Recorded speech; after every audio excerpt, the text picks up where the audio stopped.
ಸ್ವಾತಂತ್ರ್ಯ ದಿನಾಚರಣೆ ಅಂಗವಾಗಿ ಧ್ವಜಾರೋಹಣಕ್ಕೆ ಆಗಮಿಸಿದ್ದ ಜಿಲ್ಲಾ ಉಸ್ತುವಾರಿ ಮಂತ್ರಿಗಳು ಮತ್ತು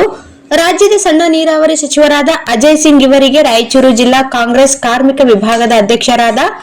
ಎ ಉರ್ಕುಂದಪ್ಪ ಅವರು ಆದರದಿಂದ ಬರಮಾಡಿಕೊಂಡರು. ಅವರನ್ನು ಪಕ್ಷದ ಕಾರ್ಯಾಲಯಕ್ಕೆ ಕರೆದುಕೊಂಡು ಹೋಗಿ ಪಕ್ಷದ ಕಾರ್ಮಿಕ ವಿಭಾಗಕ್ಕೆ ಸೇರ್ಪಡೆಗೊಂಡ ಪದಾಧಿಕಾರಿಗಳಿಗೆ ಐಡಿ ಕಾರ್ಡ್ಗಳನ್ನು, ಗುರುತಿನ ಕಾರ್ಡ್ಗಳನ್ನು ಕಾರ್ಮಿಕ ಘಟಕದಿಂದ ಆಯೋಜಿಸಿದ್ದ ಬೃಹತ್ ವೇದಿಕೆ ಕಾರ್ಯಕ್ರಮದಲ್ಲಿ ಅವರ ಅದ್ಭುತ ಹಸ್ತದಿಂದ ಕೊಡಿಸಿದರು. ಈ ಸಂದರ್ಭದಲ್ಲಿ ಜಿಲ್ಲಾ ಕಾಂಗ್ರೆಸ್ ಕಾರ್ಮಿಕ ವಿಭಾಗದ ನೂತನ ಪದಾಧಿಕಾರಿಗಳಾದ ಜಿಲ್ಲಾ ಪ್ರಧಾನ ಕಾರ್ಯದರ್ಶಿ ಚೆನ್ನಯ್ಯ ಸ್ವಾಮಿ, ಕಾರ್ಯದರ್ಶಿ ಕಡಗೋಳು ತಿಮ್ಮಪ್ಪ, ಜಿಲ್ಲಾ ಜಂಟಿ ಕಾರ್ಯದರ್ಶಿ ರಂಗಪ್ಪ ಅಸ್ಕೆಯಾಳ್ ಹಾಗೂ ವಾರ್ಡ್ ನಂಬರ್ 19ನೆಯ ಅಧ್ಯಕ್ಷರಾದ ಆಂಜನೇಯ ಹಾಗೂ ಜಾಂಗೀರ್ 31 ವಾರ್ಡ್ ಅಧ್ಯಕ್ಷರಿಗೆ ಐಡಿ ಕಾರ್ಡ್ಗಳನ್ನು ವಿತರಿಸಿ ಪಕ್ಷದ ಸಂಘಟನೆಯನ್ನು ಬಲಪಡಿಸುವಂತೆ ಕಿವಿಮಾತು ಹೇಳಿದರು. ಈ ಸಂದರ್ಭದಲ್ಲಿ ವಿಧಾನ ಪರಿಷತ್ ಸದಸ್ಯರಾದ ಎ ವಸಂತ್ ಕುಮಾರ್, ರಾಯಚೂರು ಗ್ರಾಮೀಣ ಕ್ಷೇತ್ರದ ಶಾಸಕರಾದ ಬಸನಗೌಡ ದದ್ದಲ್, ನಗರ ಕಾಂಗ್ರೆಸ್ ಬ್ಲಾಕ್ ಅಧ್ಯಕ್ಷರಾದ ಎನ್ ಶ್ರೀನಿವಾಸ್ ರೆಡ್ಡಿ, ನಗರ ಗ್ರಾಮೀಣ ಬ್ಲಾಕ್ ಅಧ್ಯಕ್ಷರಾದ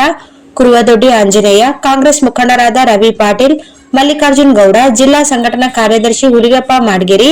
ಉಪಾಧ್ಯಕ್ಷ ನಾಗರತ್ನ, ಉಪಾಧ್ಯಕ್ಷ ಜಿಂದಪ್ಪ, ಉಪಾಧ್ಯಕ್ಷ ಮೊಹಮ್ಮದ್ ಮೌಸ್,